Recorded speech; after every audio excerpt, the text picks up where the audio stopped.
Boa tarde a todos. Sejam todos muito bem-vindos. Estamos aqui esperando a sala abrir para todo mundo poder se juntar a gente. Está crescendo bem rapidinho o número aqui de participantes, ó. Uau! Um minutinho só para o número estabilizar, a gente começa, pessoal. Desculpa aí esses minutinhos. Vamos lá. Boa tarde a todos. Sejam todos muito bem-vindos aqui a esse nosso webinar duplo, que a gente vai tratar sobre os resultados do trimestre e vamos dar uma atualizada sobre como está nosso processo aí de integração com a Laureate. For those who want to hear us in English, you will find below a link for the interpretation. You just click here and you can hear us, the simultaneous translation with us in this room, okay? The presentation in English is also in the chat, so you can find it there. If you have any questions, please put it in the Q&A down and we will let you know. Quem tiver pergunta, pessoal, a gente está com o Q&A aqui embaixo, disponível. Fiquem à vontade para ir inserindo as suas perguntas. E com isso, com essas boas-vindas, eu passo a palavra para o Marcelo. Marcelo, por favor. Obrigado, Marina. Obrigado, André.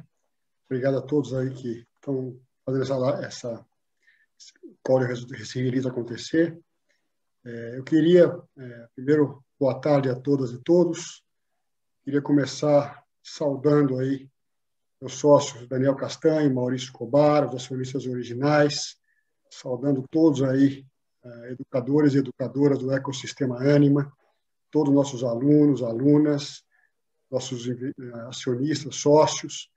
Na semana passada, dia 6 de maio, a Ânima completou 18 anos, né? Motivo que muito nos honra. Esta semana fomos agraciados pelo prêmio do Guia ESG da revista Exame, que mostra aí, congratula um momento mágico da nossa companhia, um momento espetacular da Ânima, né? Então, queria começar minha fala colocando aí, saudando a todos e todas nesse sentido.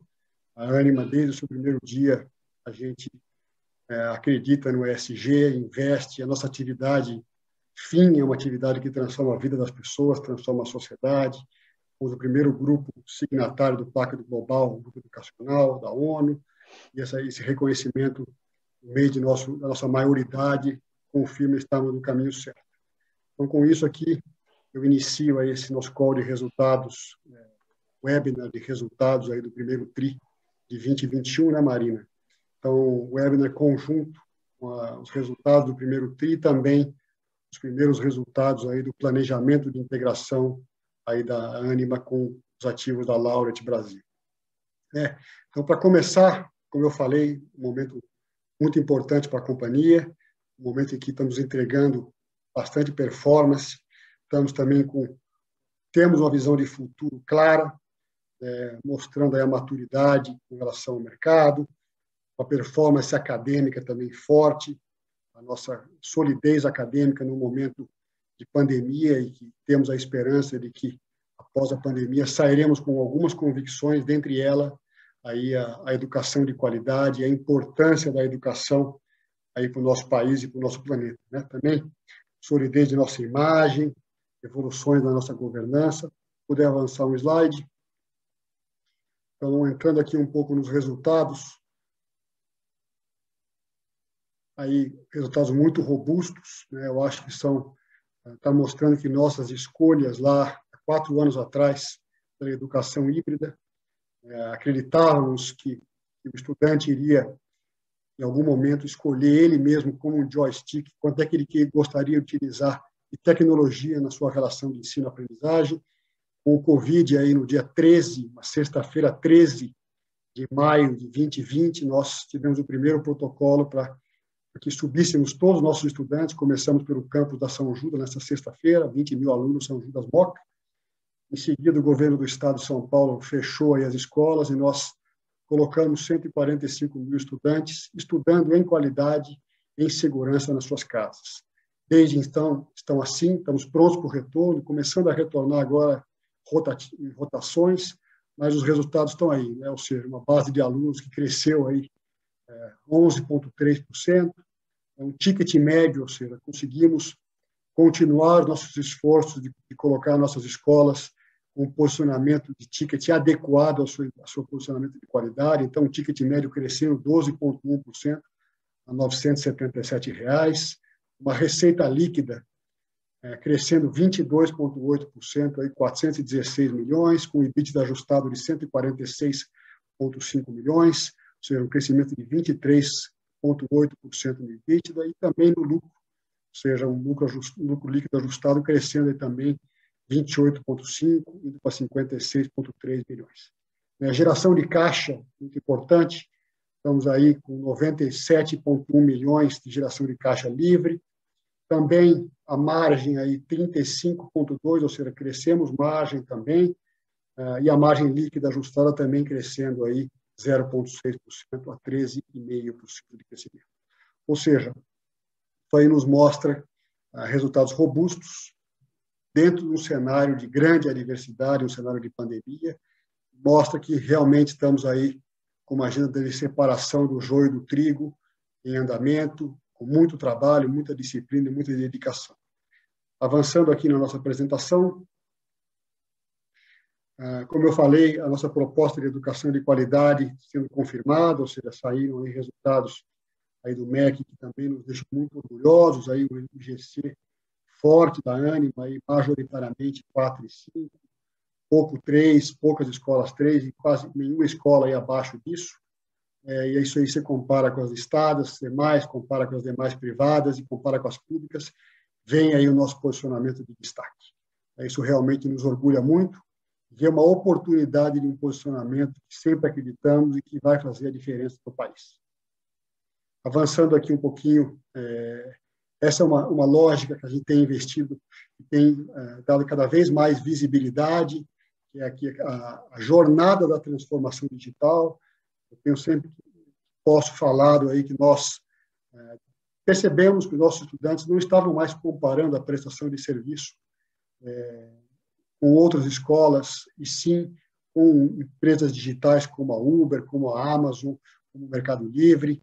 Esse pessoal trabalha de uma forma totalmente diferente, ou seja, iniciamos essa jornada, estamos hoje com mais de 25 squads, o aluno no centro, tecnologia sendo encarada como uma competência organizacional, uma companhia data-driven.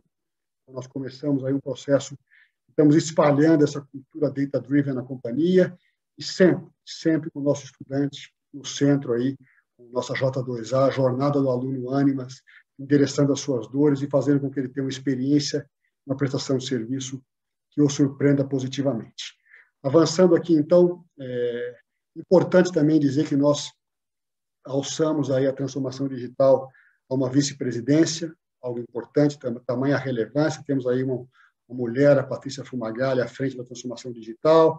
Então, alguns exemplos aqui, a gestão de ticket, ou seja, as squads que cuidam da gestão de ticket, o modelo de propensão de consumo que a gente mapeia através de algoritmos, aí os alunos que estão mais propensos ou menos propensos a bolsas, também a Fala IES, o Reclame Aqui, maneira de avaliar aí nossa prestação de serviço, nossa qualidade, nossas avaliações internas e externas, engajando nossos estudantes também, práticas de engajamento, modelo preditivo de evasão, ou seja, como é que a gente pode prever a evasão e remediar antes que ela já tenha acontecido. Ou seja, são exemplos, correções automáticas de redação.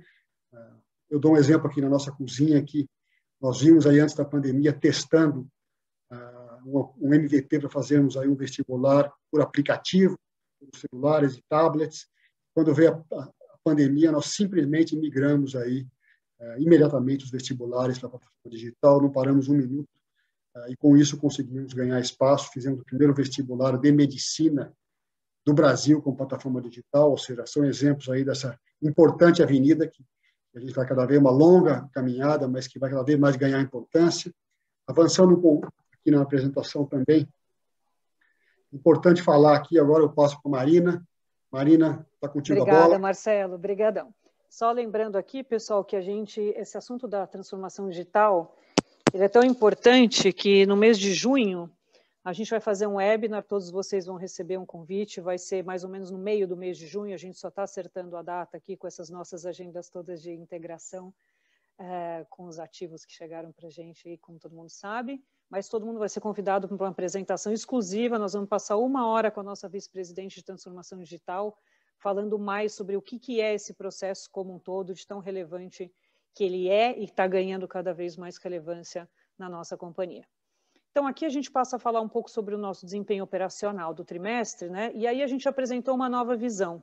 Eu só queria rapidamente explicar para vocês que essa nova visão, a gente passa a reportar o ensino acadêmico, o desempenho operacional do ensino acadêmico e o desempenho operacional do lifelong learning. Importante conceituar que tudo é lifelong learning, né, Marcelo? Mas a nossa forma hoje de administrar a companhia é nas marcas e nas verticais. E aí a gente achou que essa nomenclatura ajudaria a fazer o mercado entender e ter uma visão mais próxima do que a nossa visão da companhia. Vocês vão perceber que a Inspirali, que é a nossa vertical de medicina, que vem ganhando bastante relevância, nesta nossa apresentação, ela ainda é uma visão complementar. Ela está se estruturando, mas hoje ela perpassa toda a parte do ensino acadêmico. Tá? Então, dito isso, vamos lá falar um pouquinho mais sobre os números. Então, falando aqui sobre a base de alunos, olhando para a base, com as aquisições, especialmente que a gente fez no ano passado, vocês acompanharam FASEL, UniFG e agora a entrada da Unisul, tivemos também o Unicuritiba, né? A gente conseguiu ter um crescimento de 11,3% da nossa base de alunos consolidada.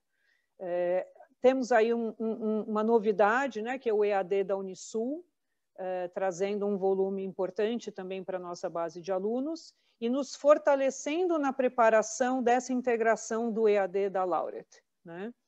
O total, então, já falei, a gente cresceu em 11,3%, mostra o acerto, e o André lá nos números mais para frente vai falar de novo disso, porque realmente tem sido uma estratégia vencedora e assertiva das nossas aquisições, especialmente num momento em que a gente ainda vive a crise financeira.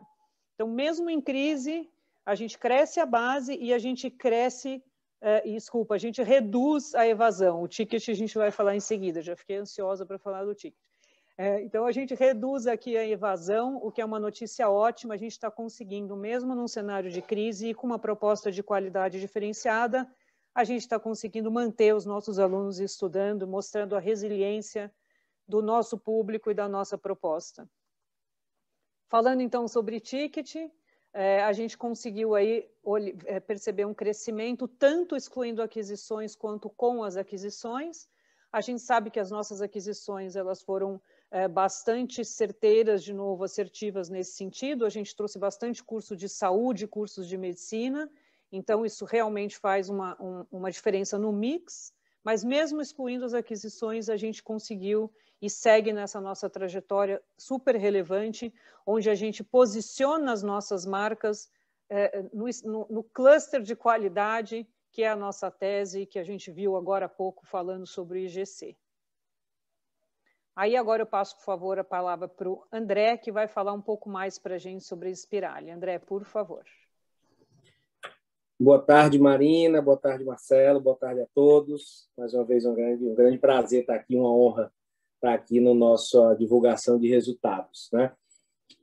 A Inspirali, sem dúvida, como você falou, Marina, a gente tem dado, a cada trimestre, a gente tem dado maior visibilidade à nossa vertical de medicina, e ela é transversal, né, ao bloco do ensino, mas a gente tem mostrado aqui os resultados da Inspirali, que são muito animadores, né, e que é uma parte central da nossa estratégia de aquisições e de expansão via M&A, né? Então, agora, no primeiro trimestre, a medicina já representa pouco mais de 23% da receita líquida desse bloco do ensino, né? E a combinação dessas marcas de elevada reputação, né, que hoje formam os cursos de medicina da Inspirali, nas geografias super privilegiadas, né? Estamos falando de Florianópolis, Belo Horizonte, Tubarão e por aí, Cubatão e por aí vai, formam essa base importante aqui da Inspirali. Isso vai ser, inclusive, muito... vai ter um crescimento exponencial com a Laureate, mas Laureate fica para daqui a pouco. Aqui vamos falar do primeiro tempo por enquanto. Né? Então, a Inspirali já chega numa receita líquida de quase 100 milhões no trimestre, com uma margem bruta aí de 70, um lucro bruto de 74 e um resultado operacional de quase 65 milhões, mostrando a robustez dessa nossa proposta da vertical de medicina. Né? No próximo slide, a gente vê, inclusive, o crescimento que já está contratado. Né? E, como eu falava aqui de Laureate, um potencial muito forte. Né? Se a gente considerar o crescimento desde 2018 até agora, a gente tem um crescimento anual, aí, um CAGR de mais de 80%. É um crescimento muito forte. E mesmo quando a gente tira as aquisições, esse crescimento é de 33% anual.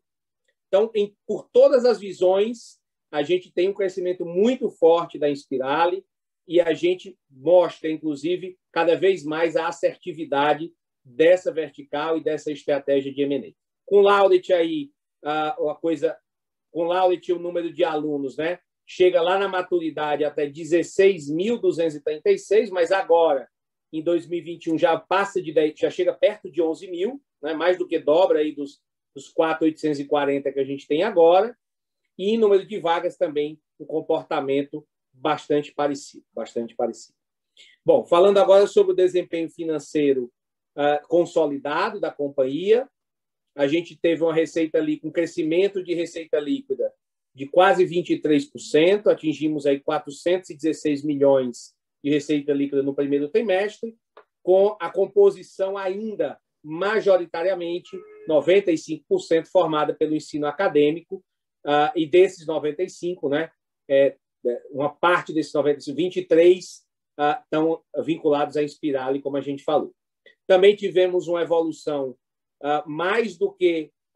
uma evolução maior do que na receita no lucro bruto, principalmente por conta dos ganhos de eficiência docente que a gente vem experimentando, principalmente desde o ano passado, com a maturidade do E2A, nosso modelo acadêmico híbrido, e tivemos uma evolução ainda maior do resultado operacional, de 28,4%, atingindo aqui uma margem de 46,2% e um resultado operacional superior a 192 milhões de reais nesse primeiro trimestre.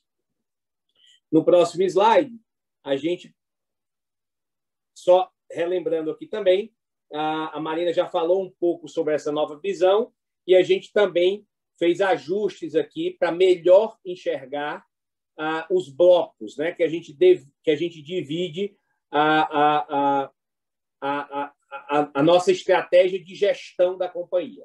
Então, o ensino acadêmico ele está dividido em dois blocos: o bloco base, que tem as nossas marcas mais tradicionais, UNA, UniBH, São Judas e Sociesp. Lembrando que agora o bloco base, diferentemente do que vinha acontecendo no ano passado, integra também aquele bloco que a gente chamava de expansão orgânica, dado que o bloco de expansão orgânica já chegou no nível de maturidade muito próximo às unidades que a gente chamava de base, as unidades mais maduras, e temos aqui no bloco aquisições as aquisições realizadas nos últimos 2 anos, mais recentes, Agis, Unicuritiba, Fazer, UniFG e Unisul. E temos um terceiro bloco, que é o Lifelong Learning, que concentra aí a EBRAD, a HSMU, os cursos de pós-graduação Lato Sensu nas marcas e mais a HSM. Né? E aí, no próximo trimestre, a gente já vai ter, inclusive, Laureate impactando esse modelo. Né?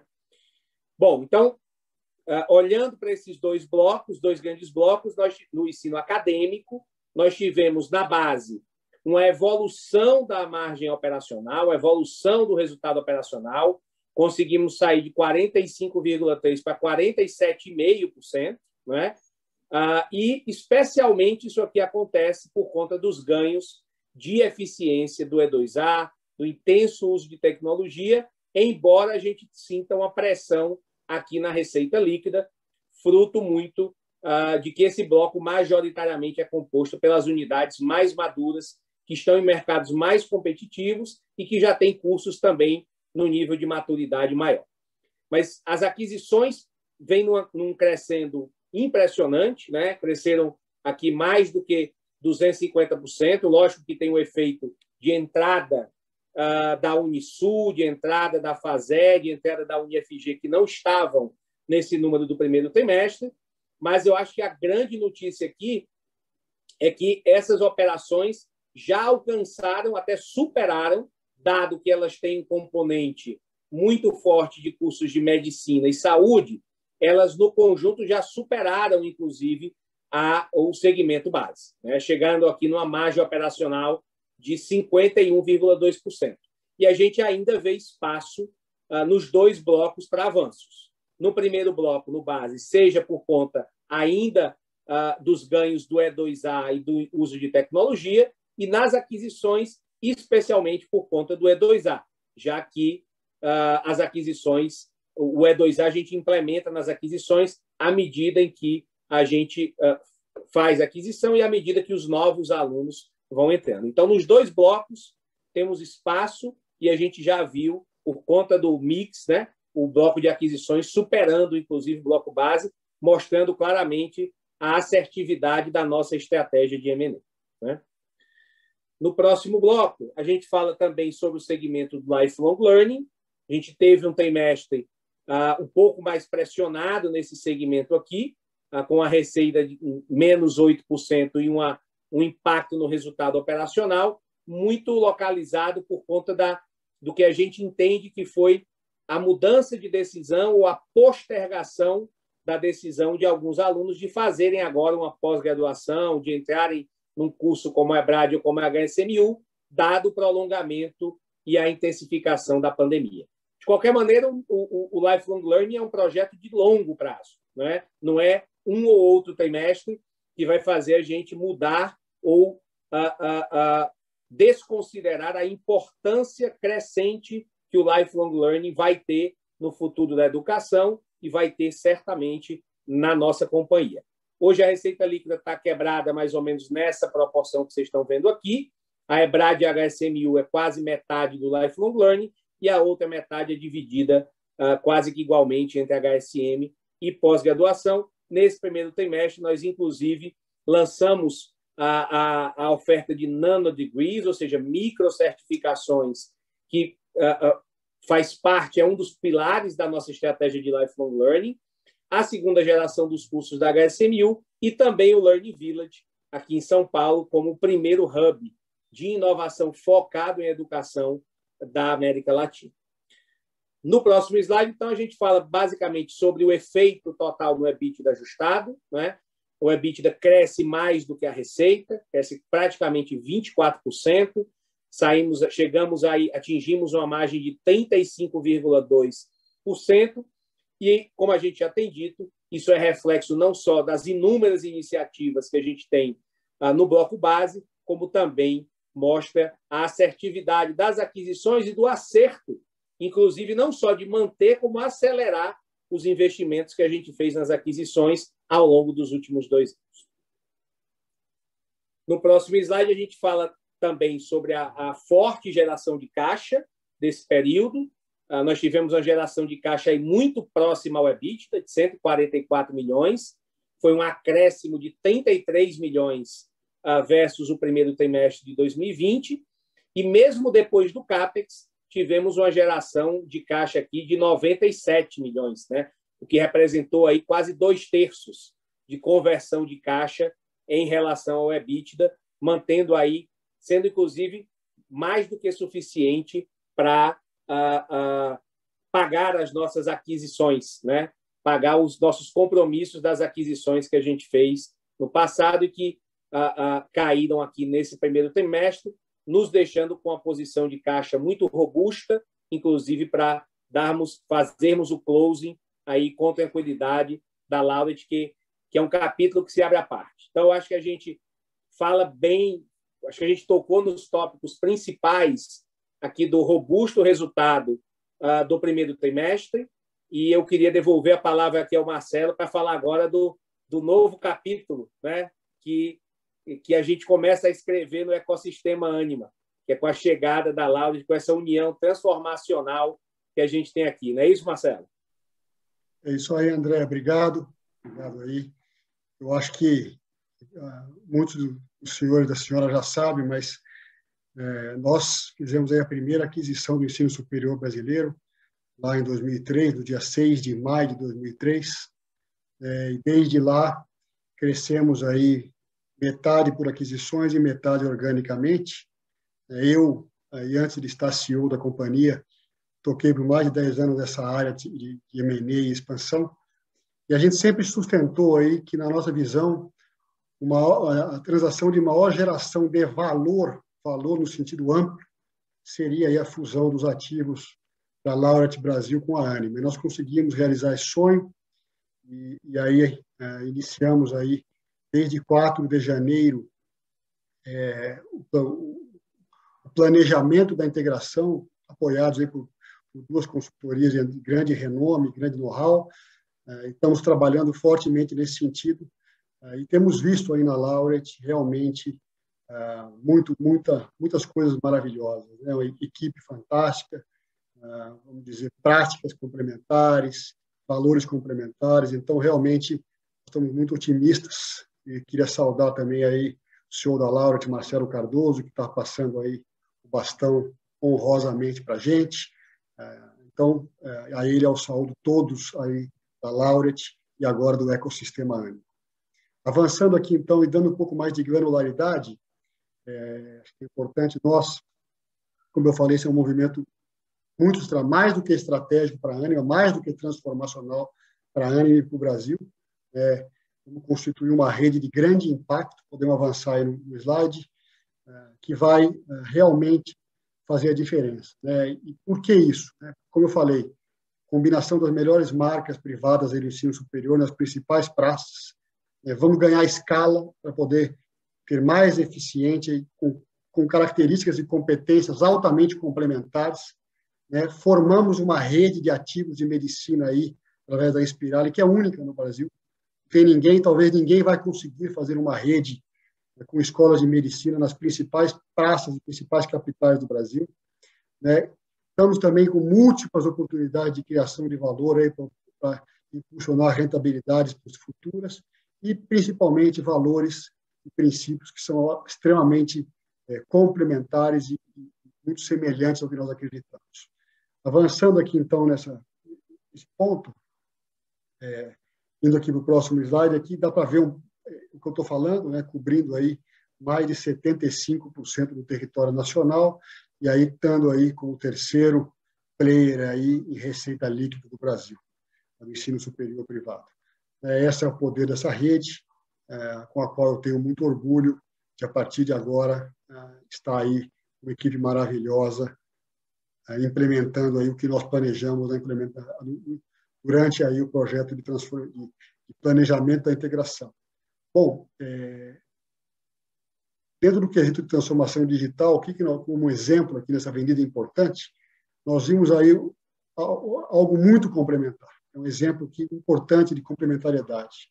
Enquanto nós estamos aí com 25 squads, com a metodologia Agile, com uma longa caminhada aí nesse sentido, a gente vê na Laureate aí realmente um perfil totalmente sólido aí na infraestrutura de sistemas, segurança de informação, ou seja, um time sênior que complementa aí a nossa atividade e a transformação digital como uma luva, Então, esse é um exemplo que é importante para ficar claro aqui para os senhores e para as senhoras. E agora eu queria dar esse ponto aqui, porque alguns anos atrás, Daniel Castanho, Maurício Cobar, aí os fundadores da Ânima, com os acionistas originais, nós fizemos um trabalho, muitos de vocês já viram isso, mas a gente, junto com a HSM, viu o que as empresas que duram, longivas, que duram 200, 300 anos, têm em comum. E muitas delas têm uma carta de princípios, e algumas feitas pelos seus fundadores. Nós fizemos a nossa, os 8 princípios, e agora, durante o período de planejamento da integração, nós vimos tanta similaridade entre entre os princípios da Laureate, lá, o condomínio da Laureate e os nossos, que mantivemos a nossa carta de princípios e trouxemos aí o 9º princípio, altamente complementar, e agraciou aí a nossa carta de princípios, que a partir de agora terá 9 princípios. É um princípio que é uma característica nata da Laureate, que é entregamos o que prometemos com liberdade na discussão e lealdade na execução. Então, esse lema agora também vai ser amplificado aqui na Ânima com as competências que estão chegando à Laureate. Bom, há uns 2 anos atrás, nós nos preparamos, aí pra, como eu falei, para a visão de futuro 2025, e uma das mudanças foi também passarmos a operar aí com o COO, com a vice-presidência de operação, e por regionais, né? E aí eu convidei o professor Ricardo Cansado, nosso supervisor regional, participou de todas, praticamente, quase todas as integrações conosco, para que ele liderasse aí com o COO da companhia. Fizemos algumas aquisições, aí, dentre elas a Unisul, como emblemática também, Unicuritiba, já nesse modelo com grande sucesso.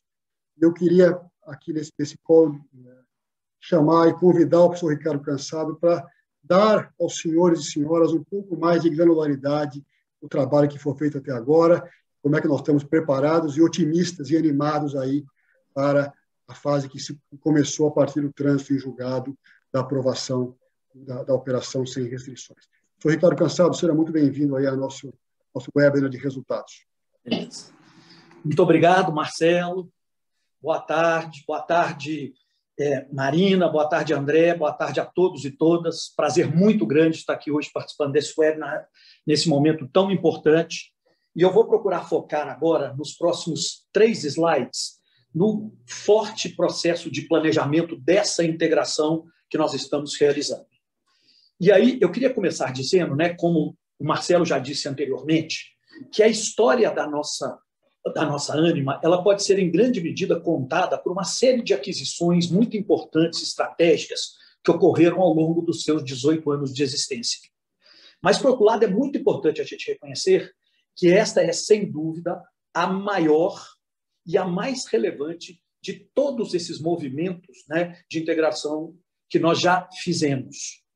Então, o que foi uma premissa básica que partiu e que permeou o nosso trabalho? Primeiro, de que, embora a gente tivesse uma experiência, esse era o momento para a gente atualizar o inventário com as melhores práticas dos processos de integração nossos. Esse era o primeiro ponto de partida. Mas tínhamos um segundo, que era a gente buscar algumas parcerias fundamentais na linha que o Marcelo colocou anteriormente, para nos ajudar e nos apoiar na construção de uma metodologia propriamente dita de trabalho. E um terceiro ponto, uma decisão nossa, já do final de dezembro, e que nós, a partir da virada do ano, nós executamos de uma forma intensa, que foi, enquanto se aguardava todo o processo de tramitação no CAD, e respeitada, obviamente, todas as legislações, todas as restrições legais, todas as questões ligadas às informações, né, que não poderiam ser repassadas, todas aquelas fundamentais, com sensibilidade de mercado, que nós iríamos começar a trabalhar imediatamente. E, portanto, essas 3 premissas comportaram um pouquinho o nosso início. Nossas experiências, as parcerias e o trabalho imediato. E foi nesse sentido que nós contratamos inicialmente a McKinsey, com a sua experiência de vários processos de fusão e aquisição, para que nos ajudasse na construção de uma governança muito clara desse processo e que, a partir desta governança bem estabelecida e com muita transparência, a gente pudesse começar imediatamente a fazer o nosso planejamento da integração. E isso ocorreu, gente, na segunda-feira, dia 4 de janeiro, às 9 horas da manhã, numa reunião liderada pelo Marcelo. E a partir desse 4 de janeiro, com uma cadência e um ritmo muito forte, nós iniciamos. E eu queria agora explicar exatamente esse slide, que é o ponto fundamental para a gente discutir essa governança. Essa governança, gente, ela foi montada com base em 3 instâncias diferenciadas e que se integram e que se conversam entre si. Eu acho que uma primeira, nós criamos o EPI, o Escritório de Planejamento da Integração, para tocar todas as operações, para tocar efetivamente todo o nosso planejamento numa dimensão do dia a dia, em bases cotidianas. e convidamos uma pessoa com uma larga experiência na operação, profundo conhecimento do negócio, de chão de fábrica, para liderar isso em conjunto comigo, para que pudesse efetivamente a gente iniciar esse trabalho do dia a dia. E, para isso, nós abrimos 2 avenidas de trabalho dentro do escritório de planejamento. Primeira coisa, nós criamos 10 frentes funcionais.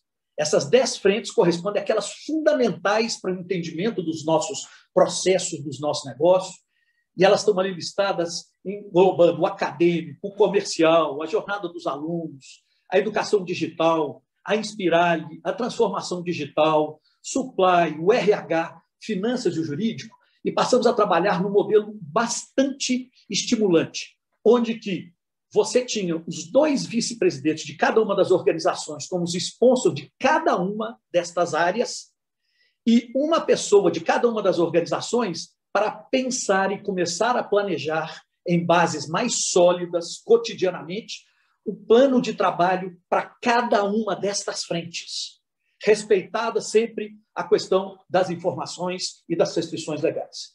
Então, vejam bem, só nesse processo, né, aproximadamente 40 pessoas se mobilizaram para fazer este diagnóstico. Os vice-presidentes como sponsors e os seus líderes específicos funcionais trabalhando nessas frentes, e isto permitiu um avanço muito grande em termos do diagnóstico, de um plano de ação e de efetivamente garantir a nossa prontidão, tá certo, para uma vez iniciado o processo propriamente de integração. Mas, por outro lado, uma segunda avenida foi aberta dentro desse escritório de integração. E eu acho que foi fundamental, porque nós tocamos alguns pontos transversais que eles acompanham em todas as frentes e que são fundamentais para o avanço e para o sucesso de qualquer integração bem-sucedida. Primeiro deles, nós nos preocupamos sempre, já desde o início, de trabalhar na organização e principalmente num modelo de gestão que desembocasse efetivamente na construção de um desenho organizacional que fosse claro, objetivo e que já pudesse ser comunicado logo no início, no primeiro dia da integração. Uma segunda frente, procuramos trabalhar muito em todas as alavancas de valor para capturar, né, todo o valor possível, tentando exatamente não só identificar essas alavancas e iniciando um detalhamento de todos esses processos, de todos esses movimentos possíveis.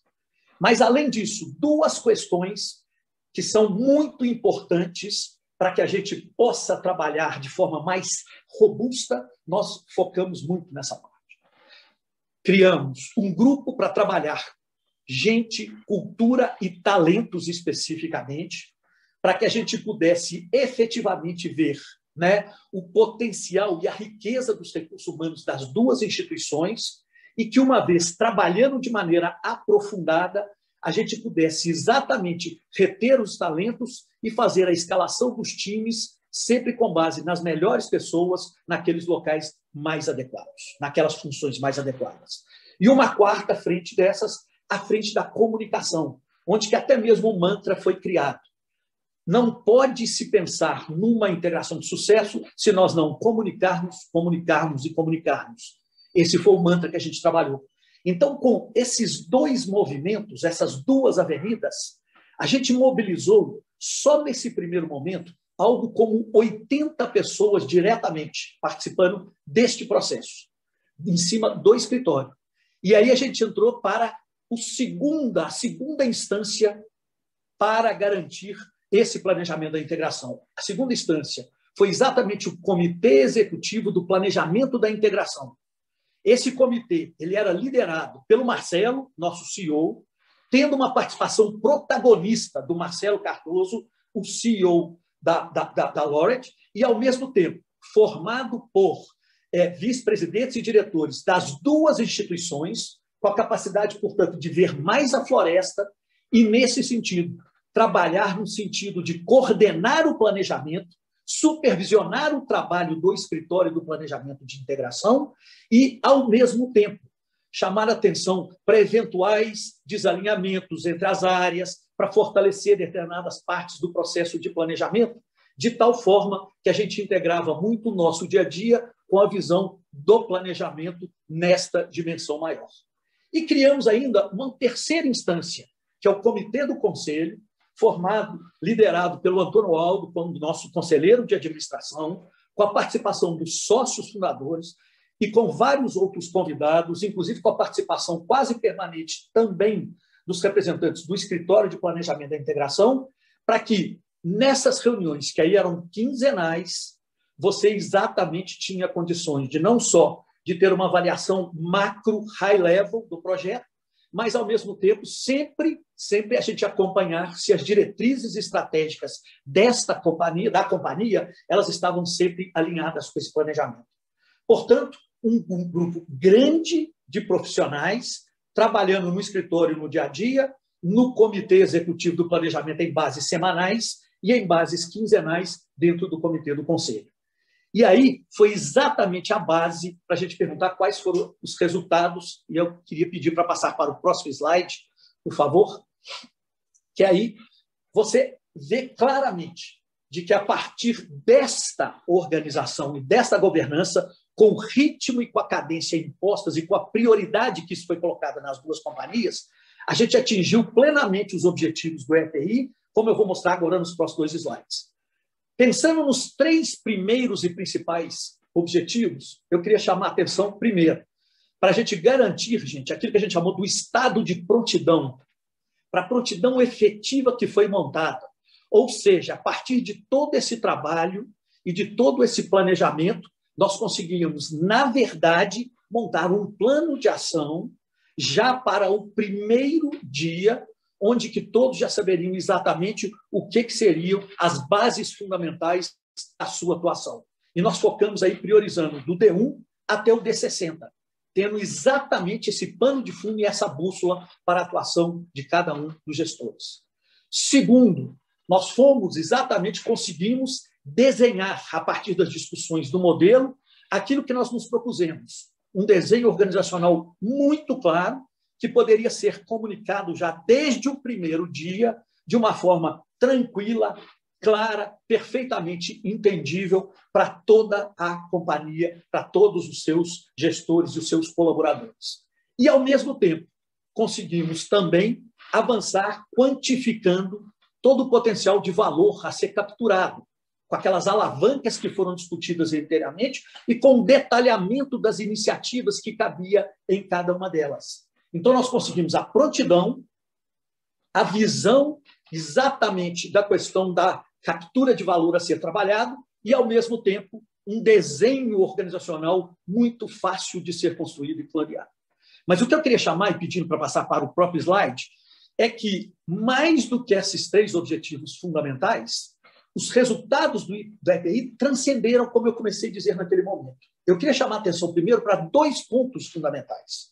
É que com aquela preocupação, né, de a gente ter as melhores pessoas nos espaços e nos cargos adequados, nós contratamos uma empresa para nos assessorar exatamente na avaliação, no assessment de todos os principais executivos da Ânima e da Lovett. Na verdade, quase 100 assessments foram feitos, na verdade, 98 exatamente, envolvendo os principais gestores executivos das 2 organizações, para que a gente tivesse uma clareza maior do perfil de cada um deles. E, além disso, identificando os talentos, e isto junto com o mapeamento da cultura organizacional, foi muito importante. Por quê?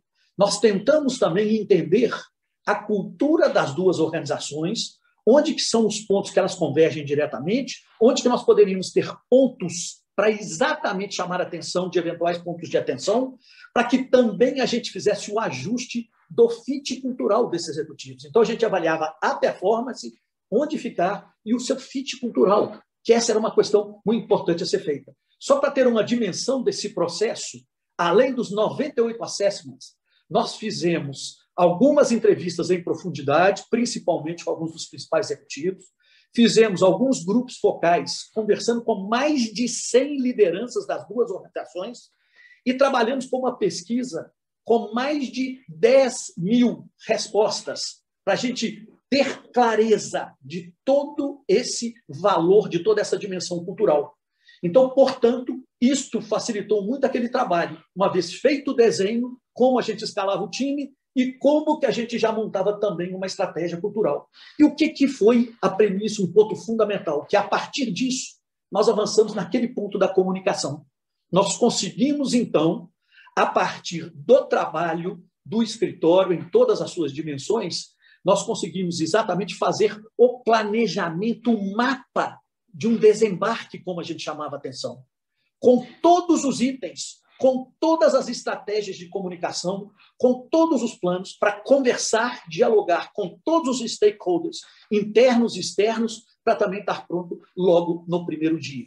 Então, a gente conseguiu fazer esse ajuste entre a comunicação, a cultura e a gestão dos talentos dentro do desenho organizacional. E mais do que isso, para a gente conseguir aquela prontidão e a captura de valor, nós trabalhamos e mapeamos mais de 350 entregáveis. E, na verdade, desses entregáveis, que eram algumas questões para serem atacadas, 130 delas foram identificadas como entregáveis a serem trabalhados nos primeiros 5 dias, basicamente nos primeiros dias, efetivamente, para que a gente já conseguisse abrir várias frentes de trabalho de uma forma articulada. Portanto, o que eu queria dizer para vocês?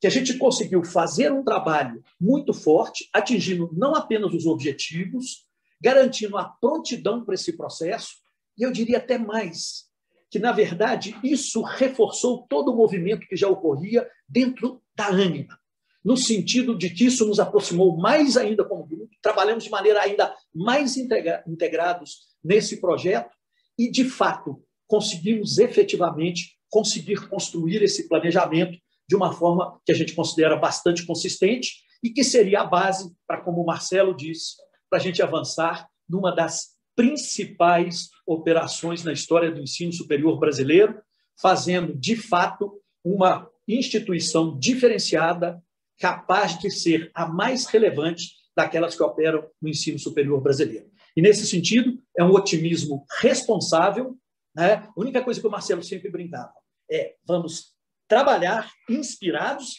mas transpirando. Salto altos proibidos e otimismo com muita responsabilidade nesse trabalho.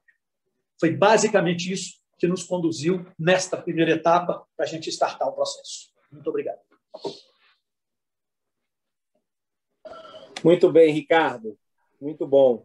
É a gente que participou diretamente aí com você desse trabalho do Escritório de Planejamento da Integração, sabe o quanto teve de transpiração e de inspiração aí, né? Muito mais que transpiração, inclusive, mas o quanto esse trabalho nos deixou efetivamente preparados para, no dia 1 da integração, já ter um planejamento muito detalhado, muito combinado com todas as partes, né?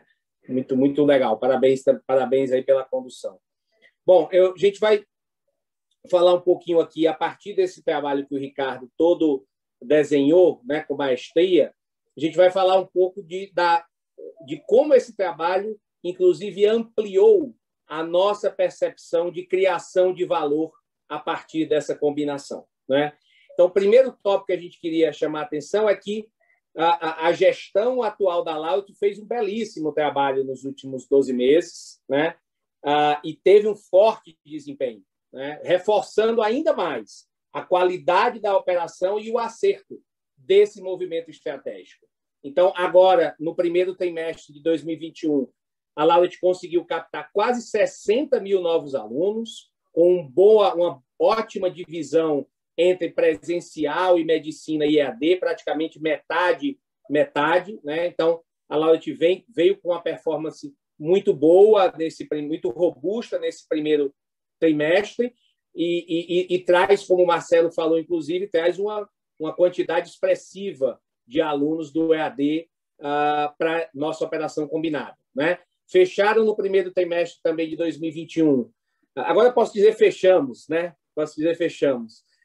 No primeiro trimestre de 2021, 406 milhões de receita líquida e um EBITDA ajustado aí já nas nossas bases de IFRS de 144 milhões, uma margem de 35,5%, uma margem muito semelhante, inclusive, à da Ânima, né? E o mecanismo de Locked Box, todos esses fatores fizeram com que o mecanismo de Locked Box, mais, principalmente, e as dívidas dos ativos que estão sendo desinvestidos, né, FMU e mais os 2 ativos que são objeto da opção da SER, que a SER exerceu, fez com que tivesse aqui uma redução importante na dívida líquida que a gente está absorvendo da Laureate Brasil. Vocês lembram todos que, em março de 2020, nós anunciamos que a Laureate tinha uma dívida líquida de 623 milhões e agora, na verdade, essa dívida já se reduziu para 400 milhões.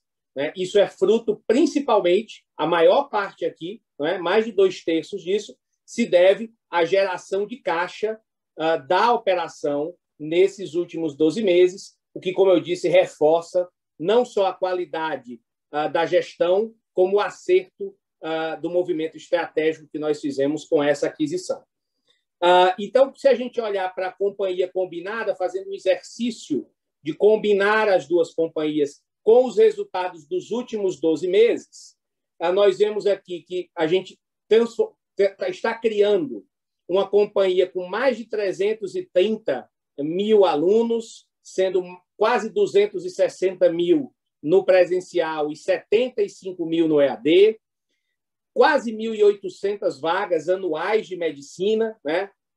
E uma receita superior a 3 bi, já quase chegando em 3 bi 100. Eu lembro ainda, inclusive, que quando a gente olha para o LTM da Ânima, no caso da Unisul, a gente só tem o primeiro trimestre da Unisul aqui, né? Ou seja, e tem um crescimento contratado importante aqui, como a gente já falava desde o ano passado, no momento em que a Unisul passa a ser consolidada aqui nas nossas demonstrações financeiras, mas isso começou a acontecer agora em 2021. Então, no LTM, com base em 31 de março, já temos uma companhia com a receita líquida superior a 3 bilhões de reais, com o EBITDA aí também no LTM superior a 900 milhões de reais, né? Considerando as regras contábeis do IFRS, especialmente do IFRS 16, e um EBITDA que chega a quase 670 milhões LTM, se nós colocarmos o valor dos aluguéis, né? Ou seja, o IFRS líquido de aluguéis. Certamente nós estamos criando uma companhia extremamente robusta, não só do ponto de vista da qualidade acadêmica, mas também substancialmente do ponto de vista econômico-financeiro. E aí eu entro no próximo slide, que a gente fala da atualização, especialmente das sinergias. E eu conecto essa atualização com o trabalho que o Ricardo falou. A maior parte da atualização dessas sinergias, da criação, de nós identificarmos valores adicionais nas alavancas de criação de valor, se deve ao trabalho do EPI, do Escritório de Planejamento de Integração. É um trabalho muito detalhado. O Ricardo falou bastante, eu tenho certeza que vocês perceberam o nível de detalhe das informações e o nível de oportunidades que foram buscadas. Claro, com todos os cuidados que nós tivemos para não tocar em qualquer assunto que fosse concorrencialmente sensível. É exatamente por isso que a implementação do nosso modelo de gestão de receitas, vocês acompanham que nós somos a companhia que vimos crescendo nos últimos 2 anos e vimos crescendo o ticket, mesmo com todo o cenário que está acontecendo. Isso se deve, em grande parte, ao nosso modelo de gestão de receitas. Vamos implantá-lo na Laureate também. Isso não está aqui nessa conta. Assim como alavancar a estratégia do EAD também não está. Justamente porque, nesses 2 capítulos, nós tínhamos informações concorrencialmente muito sensíveis e não tínhamos condições de descer de forma granular para o número, como tivemos nas outras frentes, nas outras alavancas de valor. Então, é isso também que nos dá a segurança para avançar nesse número que a gente tinha previsto inicialmente na due diligence, de 230 milhões, de um EBITDA incremental no ano 5, deflacionado, e chegar hoje no número fruto substancialmente do trabalho do Escritório de Planejamento da Integração em mapeamento de oportunidades que somam aí 350 milhões nesse mesmo período de tempo, né? Estamos falando aqui de valores deflacionados e estamos falando de EBITDA incremental em 5 anos. EBITDA anual incremental em 5 anos. Né? E, por último, a gente fala um pouco também das iniciativas de desalavancagem, que já estão bastante adiantadas. Né? A gente anunciou lá atrás, no momento do signing com a Laureate, a gente anunciou que as iniciativas de desalavancagem estavam divididas em 4 grandes frentes, né? A maturação das operações existentes, e eu acredito que os resultados que nós acabamos de mostrar deixam claro o quanto essa maturação está gerando valor para a companhia combinada, as sinergias operacionais de ganho de escala que nós acabamos de falar, de 350 milhões, e outras alternativas de desinvestimento, como o desinvestimento da FMU, o acordo com a Ser Educacional, que exerceu a opção 1, né, pelos ativos da FPB e da UniFG, e outras alternativas, né, que estão exatamente listadas nesses 2 pequenos gráficos aqui do lado, mais a opção da C. Eu só lembro que nesses 2 gráficos aqui, o valor de aquisição da FMU pela Farallon, que foi de 500 milhões, não está nessa conta. Tá? Ele está fora dessa conta, até porque a FMU ela passa para a Farallon exatamente no mesmo dia do closing. Né? Então, no mesmo dia do closing, a gente faz o closing com o Laureate e já faz o closing no mesmo dia com a Farallon para a FMU. Tirando, além dos 500 milhões da FMU que serão pagos pela Farallon, nós já temos 780 milhões aqui de iniciativas de desalavancagem, sendo 205 milhões de sale e leaseback mais venda de alguns imóveis, quase 400 milhões de desinvestimentos e 180 milhões relacionado àquela opção 1 da Ser Educacional, como eu falei. E no gráfico do lado a gente vê o estágio de maturidade que essas coisas estão. Não é?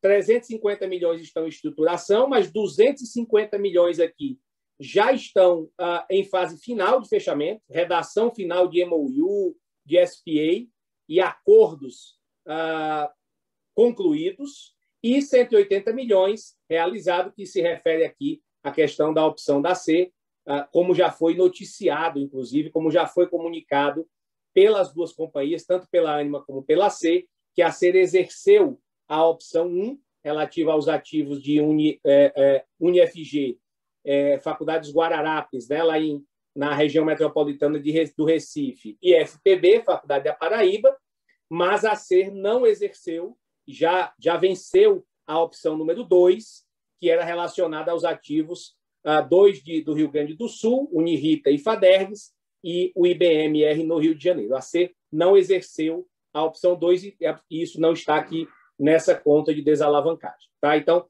nós temos aqui 2 visões, tanto por tipo de iniciativas, como estágio de maturidade de cada uma dessas iniciativas de desalavancagem que nós estamos tratando com absoluta prioridade. Né?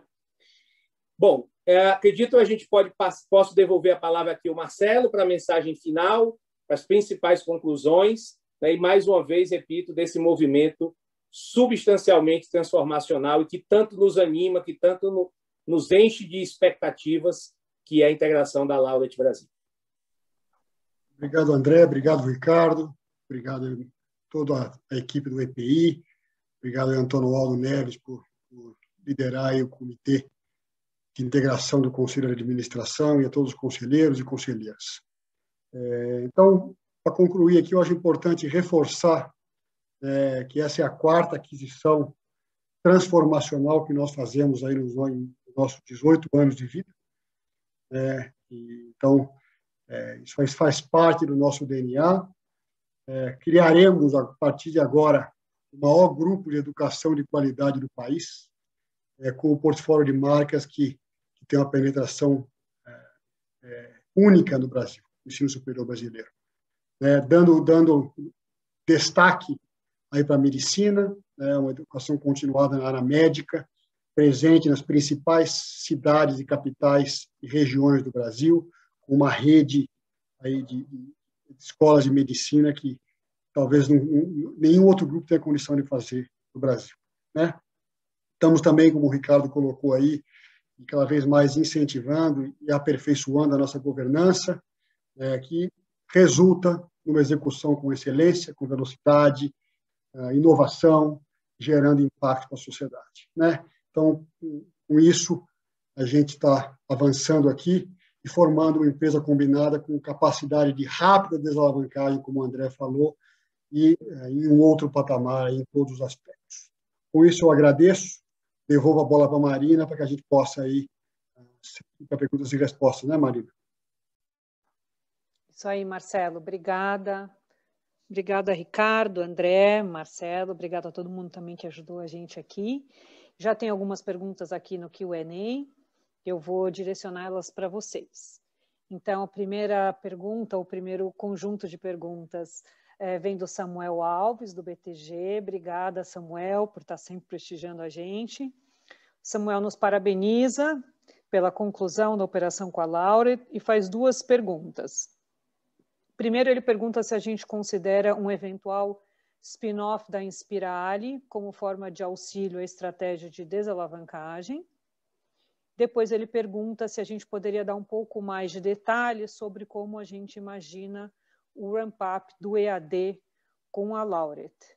Eu queria só emendar aqui a pergunta do Márcio Osako, do Santander. Márcio, obrigada por estar com a gente, que também pede para comentar como a gente pretende explorar o EAD da Laureate, se a gente tem algum cronograma para essa captura de sinergias e até se faz sentido pensar em algum M&A no processo de expansão do EAD. Marcelo, eu acho que você podia ajudar a gente com essas perguntas. Obrigado, Marina. Obrigado, Samuel. Obrigado, Márcio, Osaka. Primeiro, nós temos um dever fiduciário para analisar aí qualquer movimento que gere valor a nossos stakeholders, né? Esse movimento do carve-out aí da medicina está sendo analisado e tem que ser analisado. E eu acho que, tenho certeza que essa rede tem um potencial enorme. Qualquer conta que você faça com qualquer peer aí, você percebe que tem um destravamento de valor muito relevante aí. Claro que a desalavancagem ela é resultante dessa estratégia. Não? A estratégia ela é uma estratégia para fortalecer o lifelong learning, fortalecer uma avenida que a gente acredita que faz todo o sentido e faz parte de um processo de evolução da companhia, do dever fiduciário da administração da companhia de olhar aí todas as alternativas que gerem valor aos nossos acionistas. Então, de fato, sim, em especial, se é spin-off ou talvez carve-outs. Com relação ao EAD, de fato, nós estamos aí olhando o EAD da Laureate com muita admiração. Vamos aprender muito. Nós estamos começando a desembarcar lá. Hoje eu fiz a primeira reunião com uma equipe maravilhosa, trabalho muito bem feito lá. De fato, eu acho que temos uma avenida muito, muito importante aí para colocar a Ânima agora também aí no uso de tecnologia com qualidade, com uma proposta de valor aderente ao que a gente acredita, né? Ou seja, pelo que a gente pôde ver, eles têm uma proposta de polos multimarcas, eles têm uma proposta chamada Go Digital, que acreditamos que vai realmente gerar valor. Estamos aí com uma agenda clara de aprender muito com eles e de fazer potencializar o que já foi feito até aqui. Agora a Ânima tendo uma operação bastante escala. Com relação a M&As, né, eu acho que é um M&As de EAD, vamos olhar, nós estamos olhando, temos também dever de olhar todas as oportunidades que gerem valor para a gente. Eu acho que não é uma avenida que tenha muitas oportunidades aí nesse sentido, mas nós estamos sempre atentos a qualquer oportunidade que faça sentido aí no nosso posicionamento e na nossa estratégia.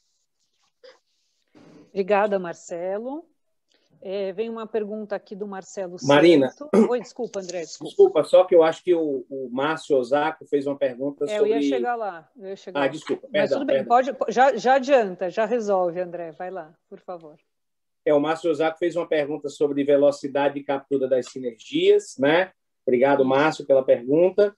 E eu diria até como consequência desse trabalho que o Ricardo citou aqui do Escritório de Planejamento da Integração, a gente está muito confiante numa captura mais rápida desse valor. Então, eu diria que a maior parte dessas sinergias está concentrada aqui nos 2 primeiros anos, especialmente, né? Com certeza, nos 3 primeiros anos, uma parte quase que muito relevante das sinergias. Então, entre o segundo e o terceiro ano, eu diria que, especialmente nos 2 primeiros anos, temos a maior parte desse número que a gente falou. Obrigada, André. Agora a gente tem aqui uma pergunta do Marcelo Santos.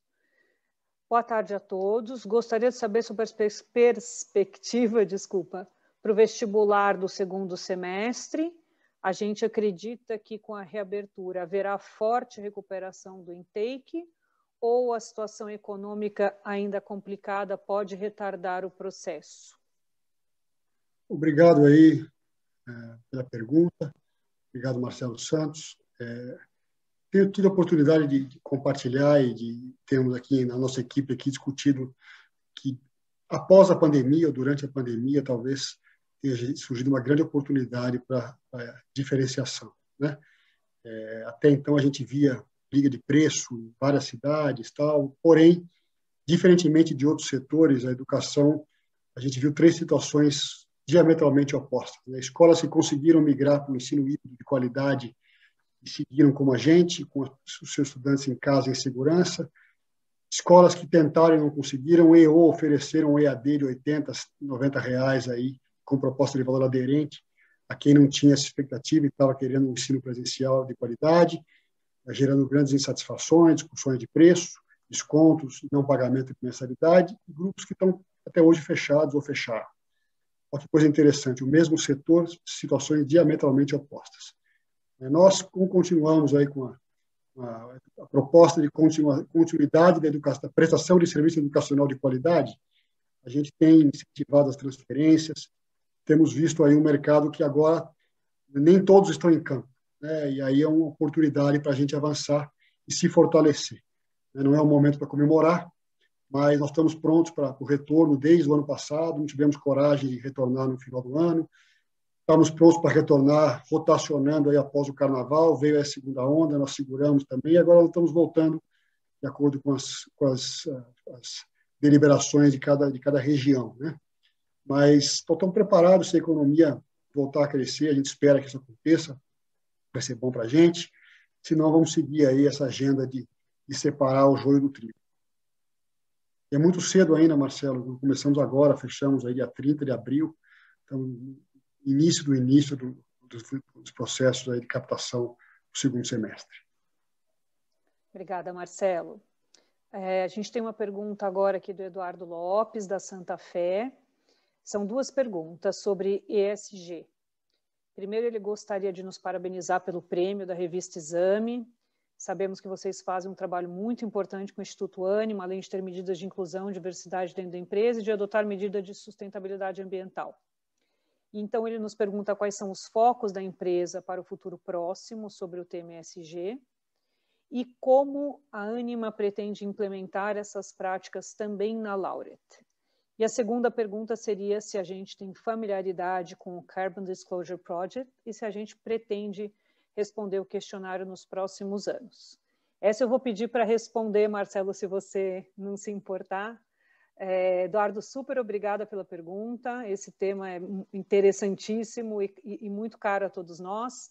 Quando a gente trabalha numa empresa que tem o propósito que nem a Ânima, a gente olha para essas iniciativas globais de ESG e comemora, né? Porque para nós sempre foi muito parte do nosso DNA. A gente tem algumas frentes de iniciativa que a gente está escolhendo, digamos assim, mais para o curto prazo. A gente vai poder, provavelmente no próximo trimestre, já dividir com o mercado e, inclusive, a gente quer criar um dashboard de acompanhamento onde a gente vai levar o mercado a entender isso. Peço para você ter um pouquinho de paciência, que em breve a gente vai poder compartilhar com o mercado inteiro. A nossa forma de enxergar o nosso papel, o presidente do nosso instituto, o Rogério, ele fala uma coisa que eu acho muito interessante. Ele fala que a Ânima está para o social como a Vale, por exemplo, está para o ambiental, né?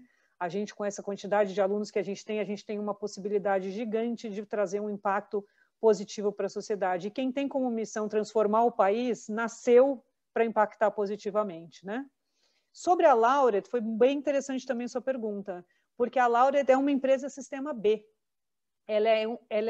Só tem 2 empresas de educação no mundo que são empresas B.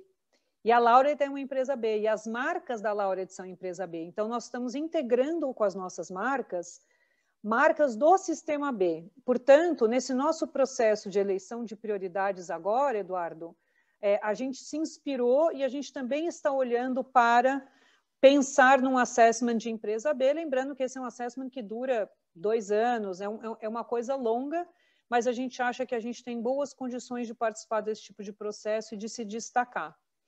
Nós estamos familiarizados também com o protocolo, né, que você menciona, né, com o CDP, e como produto dessas nossas escolhas, a gente está olhando para onde a gente quer ir e o que faz sentido para a gente ser signatário e trazer como um selo de visibilidade para isso que está no nosso DNA. A gente ainda não está, de novo, com essa decisão tomada, mas em breve a gente vai ter bastante informação para compartilhar sobre esse assunto ESG. Inclusive, a área de RI agora é uma área de RI mais ESG Report. Tá? A gente passa aí, a partir da liderança do Marcelo, estruturar um reporte de ESG mais formal dentro da área de RI. Próxima pergunta é do Wilson Lourenço, Marcelo. Ele pergunta se a gente tem alguma iniciativa de M&A para educação básica. Obrigado pela pergunta, Wilson. Não, a Ânima cada vez mais está se especializando num ecossistema de pós-médio, né? O estudante termina o ensino médio, entra no ecossistema Ânima e não para de estudar conosco no Lifelong Learning. Então, dentro das iniciativas de desalavancagem, tem aí algumas iniciativas nesse sentido aí, contrária à sua pergunta. Bom? Obrigada, Marcelo. O Luca Brendim, do Bradesco. Luca, obrigada. Ele pergunta, boa tarde, dada a aquisição recentemente anunciada da Milton Campos, da Faculdade Milton Campos, ainda há espaço para novas aquisições no curto prazo? Obrigado, Lucas. O que é curto prazo, né? Eu como toquei por mais de 10 anos na nossa área de M&A, expansão, isso é muito dinâmico, a gente tem que estar sempre atento, sempre olhando.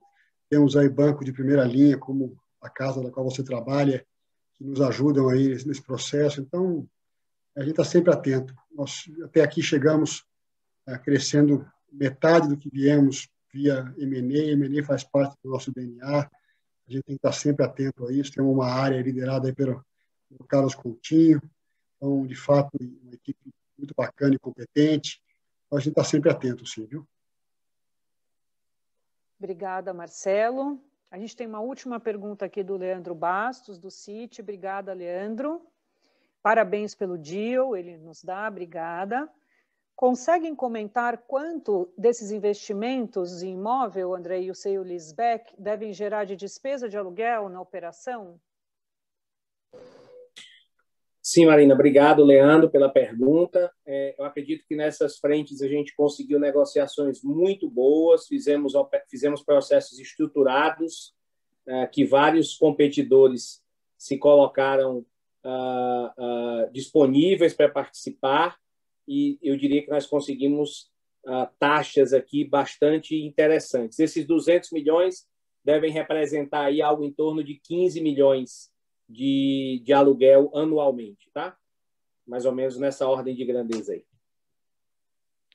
Obrigada. Surgiu uma última pergunta aqui de última hora, como a gente ainda tem uns minutinhos, que a gente marcou 1h30, é uma mais grandiosa aqui, Marcelo. Se a gente tem perspectiva de expansão Latam para a Ânima nos próximos anos. Obrigado, Sérgio. Obrigado pela pergunta aí. Sérgio Júnior. Nós estamos aí com bastante trabalho pela frente, disciplina, que tem muita oportunidade no Brasil ainda, né? Mas a educação é uma discussão aí global, uma discussão bem maior do que os desafios não são tão diferentes aqui no Brasil e Latam. Então nós vai ter muito trabalho para fazer aqui, muita entrega para a frente aí para a gente estar focado no curto prazo. Vou pegar a pergunta anterior e vou botar o curto prazo aqui, né, Marina? É isso aí. Aproveita o prazo. Muito bem.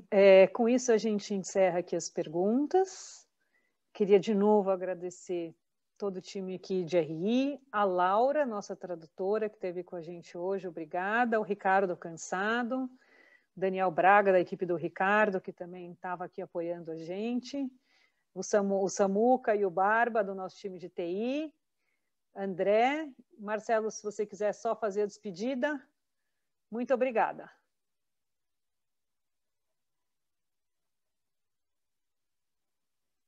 Obrigado, pessoal. Obrigado a todos e todas. Fiquem em segurança e até a próxima aí. Estamos à disposição de vocês aí para qualquer esclarecimento diretamente. Um grande abraço e fiquem em segurança. Bom final de semana.